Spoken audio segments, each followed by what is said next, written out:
Sosyal hayatta tanınmaq və aktiv olmaq uğruna özel yataq otaqlarımız videoların çəkilmə məkanına çevrilir. Ənənəmizdə heç kimin girə bilmədiyi yatağımızı bütün dünyaya göstərmə cəsarəti hardan gəldi bizə? Axı niyə ailə məhrəmimiz kimlərinsə gülüşlərinə, həzlərinə qurban verilməlidir?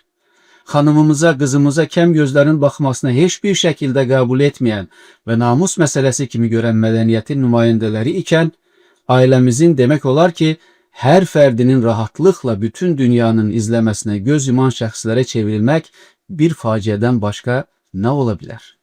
Çıxış və qurtuluş yolu əlbəttə əslimizə dönmək, müasir texnologiyadan şuurlu və məqsədli istifadə etməkdir.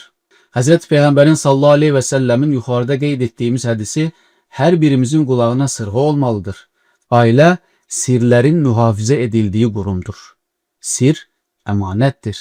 Əmanətə sahib çıxmaq iman vəzifəmiz və insanlıq borcumuzdur. Dəyərli izləyicilər, ailəsini qoruyan əslində gələcəyini qoruyur. Çünki ailə sadəcə ev deyil, o imanımızın istehkamıdır.